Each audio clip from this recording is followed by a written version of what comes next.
Ang susunod na programa ay rated PG. Patnubay at gabay ng magulang ay kailangan sa mga batang manonood.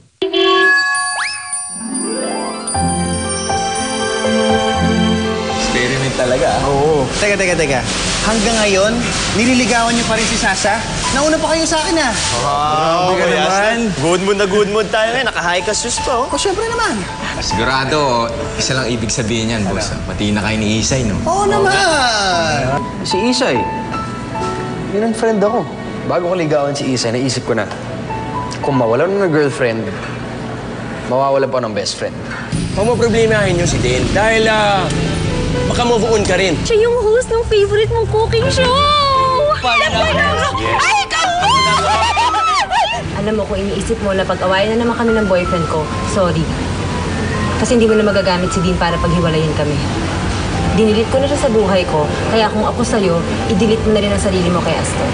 May isang kilalang hotel na tumawag sa office namin at naghahanap sila ng i-sponsoring nilang trainee for their culinary art workshop. At Iha, ikaw ang napili namin para i-recommend sa kanila! Oras na para isubsob ko siya sa lupa. And I'll make sure na hindi siya makakabangon. Sino ang isusubsob mo sa lupa? Sino ang hindi na makakabangon? Ano raw? Sino raw yun nangungulit? Si Kuya din po. Kagabi pa siya tawag ng tawag. Talaga? Sinasagot ba ng ate mo? Hindi po.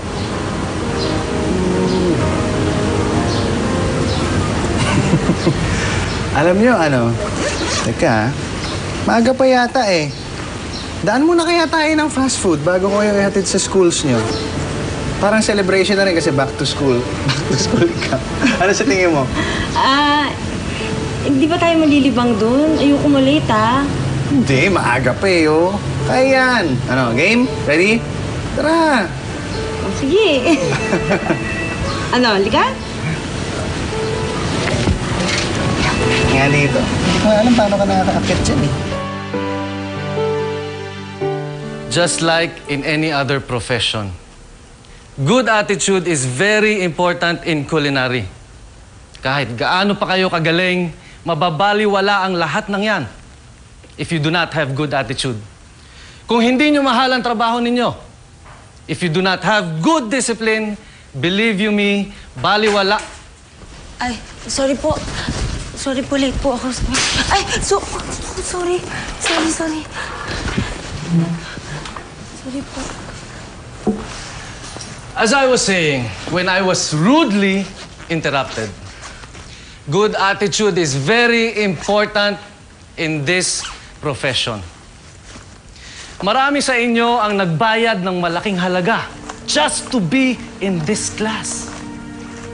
Ang iba naman sa inyo, sinuwerte at nagkaroon ng opportunity to train while being paid. Now, despite of all of this, and you still cannot come on my class in time, might as well not come to class anymore. Dahil nag-aaksaya lang tayo ng oras at inaaksayan nyo lang ang pera ng mga sponsors nyo.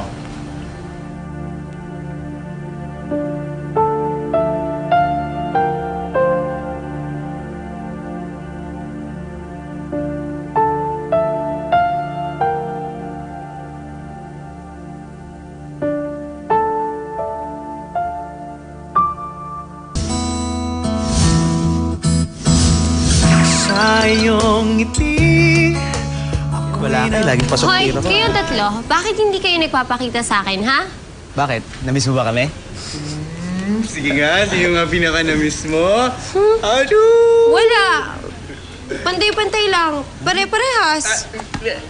Mga tol, mukhang palpak yata yung plano natin, Pare, wali tayo dyan. Paano yun? Gawin na lang kaya natin yung plan B. Man, plan B. Ready na. Teka, bakit hindi niyo ako sinasali sa usapan niyo, ha? Ano yung plan B na naririnig ko? Ganito kasi yun, Sasa. Medyo naiinip na kasi kami kung sino sasagutin mo sa amin. Kaya nakaisip kami ng paraan kung paano kung tutulungan na mamili sa amin. Kaya ang gagawin namin is, ibo-boyfriend mo kami lahat. sa isang araw. Ha? Kayong tatlo? OMG! Ano akala niyo sa akin? Playgirl? Pagsasabihin ko kayong tatlo? Eh kung si Ate Isay nga hindi kinayang pagsabihin sina Kuya Din at Kuya Aston, ako pa? Ang hin ko kaya. Yes, tama. Para lang malaman mo kung kanino ka pinaka-compatible sa aming tatlo. At kung sino pinakamagustuhan mo, siya na magiging totoong boyfriend mo. Hindi ba parang hindi naman magandang tignan? Di naman. Hindi kasi, andun pa rin naman yung rules na no kissing, no touching, no anything. Ano lang, companionship lang ba? Parang alone time, gano'n. Sige Quality na, time. pahig ka na. Pahig ka na. Sige na. Pahig ka na. Paano ka mahirapan? Ewan ko. Hindi naman kasi ganun kadali yung sinasabi nyo. Pag-iisipan ko muna. Pag-iisipan mo. Sige na. Pag-iisipan ko muna. Miss mo kami. Miss mo ako. Ako na-miss mo. Ako ba na-miss mo?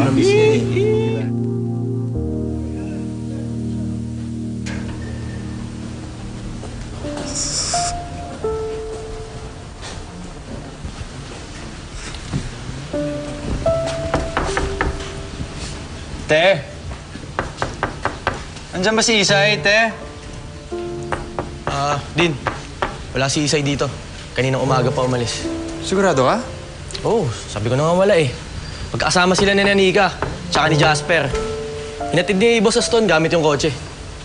Paano nandyan yung kotse ni Aston? Baka dito nga si Isay. Eh sa wala nga eh, ano magagawa ko? Ano mo? Sigurado ka ba? Isay, nandyan ka ba? Alam mo din, para matapos yung problema mo, tawagan mo kaya o i-text. Hindi nga siya sumasagot ng cellphone eh. Ano ba nangyayari dito? Ano na naman ang problema?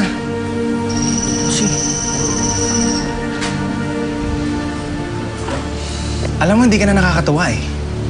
Di ba sabi ng girlfriend ko, iwasan mo na siya. Bro, pasensya na. Nag-aalala lang ako kay Isay. May kailangan sabihin sa kanya. It's important. Aston! Ote, ikaw ba yan, Dean? Bakit? Te, may kailangan lang sabihin kay Isay. Eh wala, umalis siya kanina pa, umaga. Saan siya pumunta? Hindi mo na kailangan malaman yun. Pwede ba umalis ka na lang? Look, kung hindi niyo talaga pwede sabihin sa akin kung nasaan si Isay, just tell her na mag-ingat siya. Narinig ko sa Maricar, kausap niya yung best friend niya. May binabalak silang masama sa kanya. Alam niya naman si Maricar.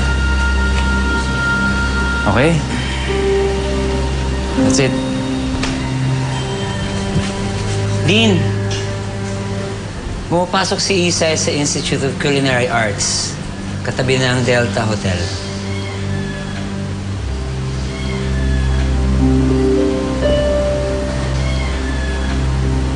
Okay. Salamat eh. Okay.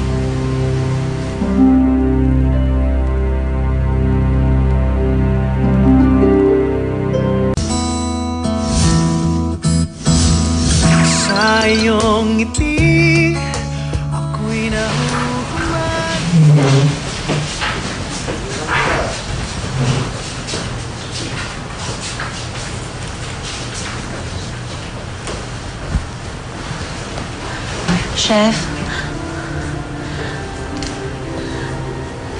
Chef, sorry po, late ako. Hinatid ko po kasi sa school yung mga kapatid ko eh, tsaka... Hindi ko kailangan ng sorry mo. You are here to learn the art of cooking. I don't care kung magmukha kang daing o magmukha kang paella afterwards. What I need from you is for you to show me your wares. Now, if you can't do it, might as well give your slot away to another person in this class. Excuse me.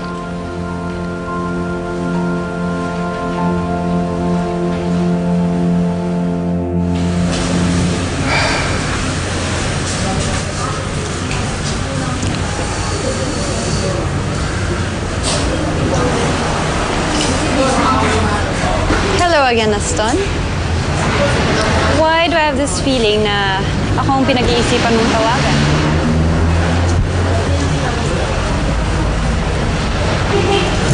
Anyway, how was Isay's first day in school? Nag-enjoy ba siya?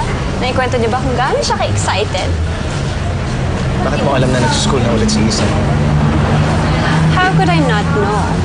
Eh, ako ang gumawa ng paraan para ma-sponsor yung culinary class niya. Hindi ko na pinaalam sa kanya para hindi na mabigyan ng ibang kulay ang ginawa ko. Tulad ang inisip ni Dean kagabi nung nalaman niya. Oo. Bakit ganyan ang reaction mo? Sa tingin mo ba na may masamang plano pa rin ang gagawin? Stone, believe me, I just want to help Isay fulfill her dreams. Her to go abroad, live a good life for her and her family. Hindi niya kailangan mag-abroad para mabuhay ng maayos dito. Kaya kong i-provide sa kanya. Iba naman yung fulfillment kung siya mismo ang tutupad ng pangarap niya, di ba? Yung pangarap na sinasabi mo, yan ang dahilan kaya hindi natuloy ang kasal natin. Ang dahilan kaya iniwan mo ako. At ilang taon ng buhay ko nasayang. Okay na ako. Huwag mo nang guluhin ang buhay ko at huwag mong impluensyahan si Isay. Well, if you think she's the right girl for you, maybe she wouldn't commit the same mistake as I did. Hindi ganun si Isay. At hindi niya ako pagpapalit sa pangarap niya. But if she does, nandito lang naman ako. I can always take her place. Just like what she did for me. Huwag ka na umasa, Maricar. Kasi kahit ikaw ang huling babae sa buong mundo, hindi na tayo magkakabalikan. Even as a friend.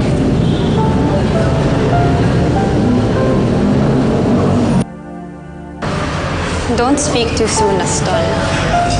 Lalo nang nagaganap na ang plano kong magpapagapang sa'yo pabalik sa akin.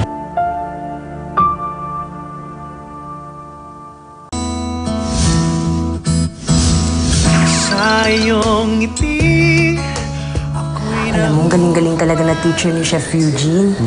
Isipin mo, first day ko pa lang sa kanya, pero ang dami-dami ko lang natutunan sa kanya. Kaya lang, alam mo, ubod din siya ng sungit. Hanggang matapos talaga yung klase niya, sinusungitan talaga niya ako. Siguro nga kung mahina yung dibdib ko, feeling ko umalis na lang ako dun. Paano kaya kung wag mo lang ituloy yung klase mo? Ha? Bakit naman? Eh ano, sabi mo sinusungita ka lang. Baka hindi ka maging seryoso sa pag-aaral. Baka masayang lang yung oras mo. Hindi yun. Kayang-kaya ko yun. Eh kung ikaw nga napakasungit, nagpasan ko. Siya pa, sigurado naman ako di hamak na mas masungit ka po kaysa sa kanya. Siguro ganun talaga kayong mga gwapo, no? Iniisip nyo, lahat ng mga babae may gusto sa inyo. Kaya nagsusungit kayo, pero hindi naman effective kasi po, na-in love ako sa napakagwapo pero napakasungit na katulad mo. Ganon ba talaga ako, mahal? Oo naman. Kahit kuliting ka lagi ng first crush mo, ganon mo akong kamahal? Ano mo klaseng tanong yun? Kasi dumaan na naman siya dito kanina. At nagselos ka naman. Hindi naman. Basta wag ko lang kayo makitang nag-uusap. At hindi ko sana maalala na iniyakan mo siya ng sobra dati. Alam mo, dapat hindi mo na iniisip yun kasi past ko yun eh. Tapos ikaw naman, ikaw yung present ko. Parang si Maricar, hindi na ako nasiselo sa kanya kasi iniisip ko, parte na siya nung nakaraan mo. Smile! Smile! Tipid naman? Yan. Good morning, class. I'm late. I'm sorry. I just came from HR, and the management has just informed me that they have decided to document our class through photography. The person to handle such is a very well-known restaurateur and also has enrolled in the class of food styling. This person is none other than Dean Vicencio.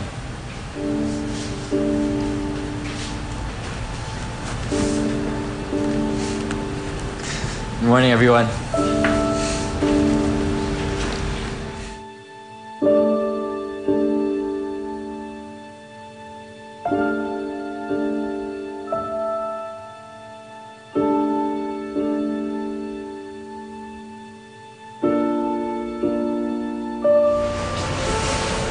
Isay!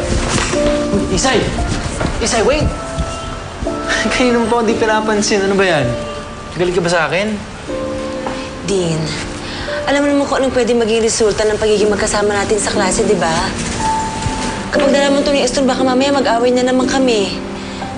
Baka mamaya, isipin niya na patigilin ako sa pagpasok. Look, Isa, hindi ko naman plano na pag-awahin kayo ni Aston. Alam mo naman yun, diba? Look, ganito na lang. Okay, I promise, hindi na malalapit sa'yo. Hindi na kita kakausapin hanggang matapos yung klase. Okay? Wala naman sa mga mangyayari. Salamat.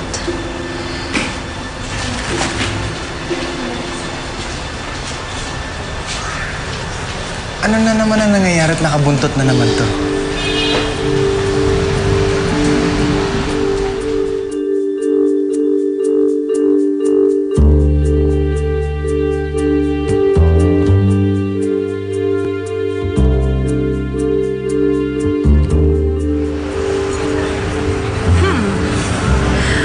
Well.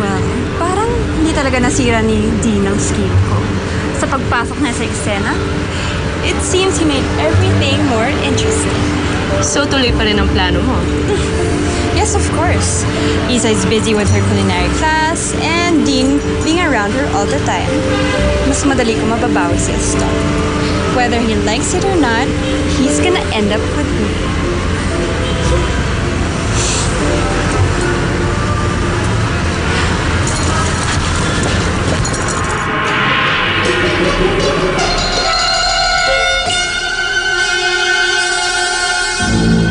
Saan mo nakuha ang report mo? Sa internet po, Chef. Kung ganito lang ganito ang ipakikita ninyo sa akin, might as well itigil na natin to. Dahil naglolokohan lang tayo. Oh, Aston! Isay! Aston! Ano ba? Tara na! Aston, nasasaktan ako. Bakit? Sa tingin mo ako hindi ako nasasaktan sa ginagawa mo? Mula ngayon, kalimutan mo na tong training mo. Hindi na kita papayagan pumunta dito. Ano, ready na kayo? Okay na kami, Aston. Hindi mo na kami kailangan ihatid. Kaya na namin pumunta sa school lang kami-kami lang. Nagte-training ka pa lang, ganun-ganun ka na lang makaasta. E paano pa kaya kung nag-graduate ka? Baka lalo pang lumaki ulo mo. Pangarap ko to. At hindi ko lang pangarap to. Pangarap pa to ng pamilya ko. Ngayon, kung hindi mo maiintindihan yun, siguro dapat hindi na lang natin ituloy to. Ang awit ng aking puso